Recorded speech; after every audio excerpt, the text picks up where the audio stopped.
سرکار دو جہاں صلی اللہ علیہ وسلم کے جو واقعات ہیں جس میں ہمیں بشری تقاضے نظر آتے ہیں، تو ان بشری تقاضوں کو دیکھنے کے بعد یہ نہیں سمجھنا چاہیے کہ سرکار دو جہاں صلی اللہ علیہ وسلم ہماری طرح ہیں۔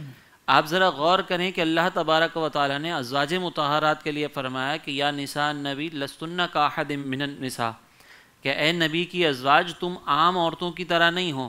جس کی ازواج عام عورتوں جیسی نہ ہوں وہ خود کیسے عام لوگوں جیسے ہو سکتے ہیں؟ کیا کہنے ہیں مفتی صاحب، واہ واہ۔ تو اسی لیے ان بشری تقاضوں کو دیکھنے کے بعد یہ گمان کرنا کہ معاذ اللہ دیکھو سرکار علیہ الصلوۃ والسلام ہمارے جیسے ہی ہیں، ان کے ساتھ بھی یہ معاملات تھے، یہ انتہائی بدبختی کی بات ہے۔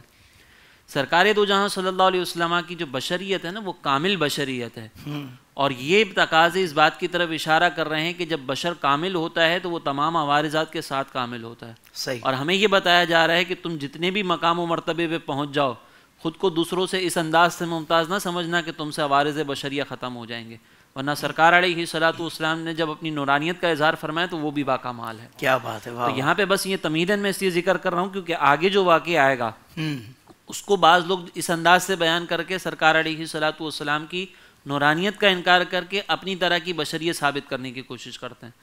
اب آپ یہاں پر دیکھیں، جب سرکار علیہ الصلوۃ والسلام کی بارگاہ میں جبریل امی حاضر ہوئے اور سرکار علیہ الصلوۃ والسلام سے فرمایا اقرا، تو سرکار علیہ السلام نے فرمایا ما انا بقارئ، کہ میں پڑھنے والا نہیں ہوں۔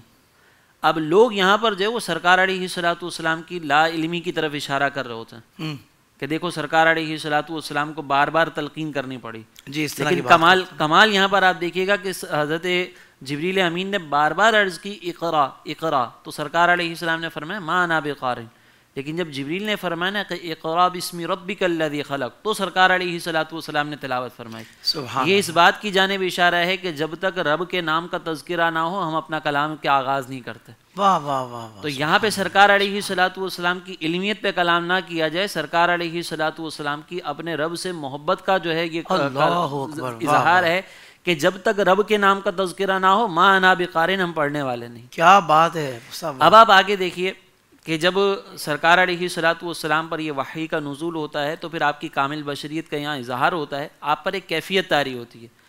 اب آپ جو ہے وہ اپنے گھر پر تشریف لے جاتے ہیں اور وہاں پر گھر والوں سے کہتے ہیں زملونی زملونی، کہ مجھ پر چادر ڈال دیں۔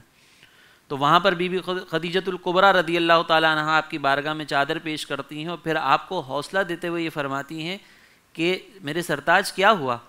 تو سرکار علیہ الصلوۃ والسلام فرماتے ہیں کہ مجھے اپنی جان پر خوف ہے۔ تو وہاں پر بی بی خدیجۃ الکبریٰ رضی اللہ تعالیٰ عنہ کے جو الفاظ ہیں وہ آج کے دور میں اگر ہم دیکھیں نا تو یہ آج کے دور کی خواتین کو اس بات پر غور کرنا چاہیے کہ کس طریقے سے شوہر کے مشکل وقت میں اس کا سہارا بننا چاہیے۔ واہ۔ وہاں پر بی بی خدیجۃ الکبریٰ رضی اللہ تعالیٰ عنہ آپ کی سیرت کا تذکرہ کرتے ہوئے فرماتی ہیں کہ آپ کو کچھ بھی، آپ کا رب آپ کو تنہا نہیں چھوڑے گا، کیونکہ آپ مریضوں کی عیادت کرنے والے ہیں، مشکلات میں لوگوں کا ساتھ دینے والے ہیں، لوگوں کا بوجھ اٹھانے والے ہیں، آپ نے کبھی کسی کو برا بھلا نہیں کہا۔ تو یہاں پر آپ ذرا غور کریں کہ بی بی خدیجۃ الکبریٰ رضی اللہ تعالیٰ عنہ نے اس انداز سے آپ کو سرکار علیہ الصلوۃ والسلام کی بارگاہ میں کلام فرمایا کہ سرکار دو جہاں صلی اللہ علیہ وسلم کے لیے گویا کہ ایک ڈھارس کا سامان ہوا۔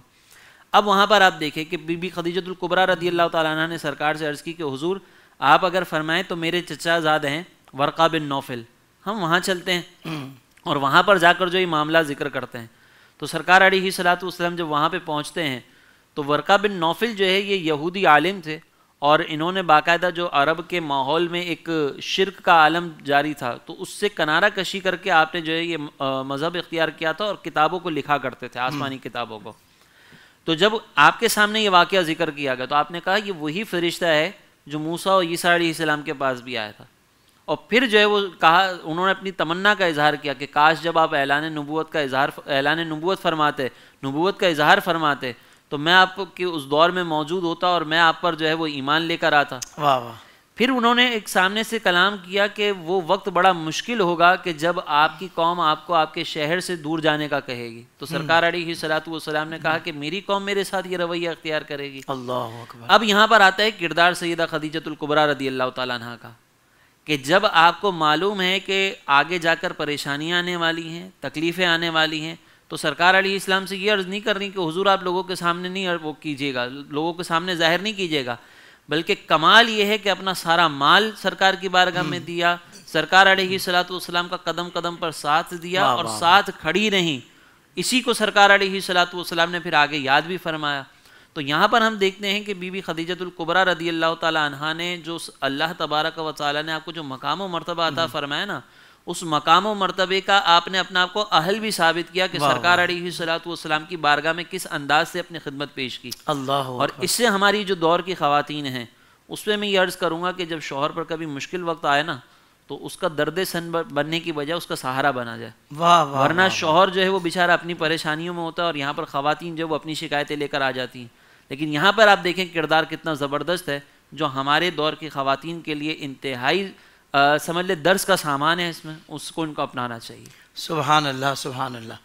سوشل میڈیا پر اسلام کی صحیح تعلیمات جاننے کے لیے ابھی حافظ سائر قادری کا نیا YouTube channel Islamic digital studio subscribe کر لیں اور ہاں نوٹیفیکیشن بیل آئیکن کو بھی پریس کر لیں تاکہ ہماری نئی ویڈیوز آپ تک بر وقت پہنچ سکے.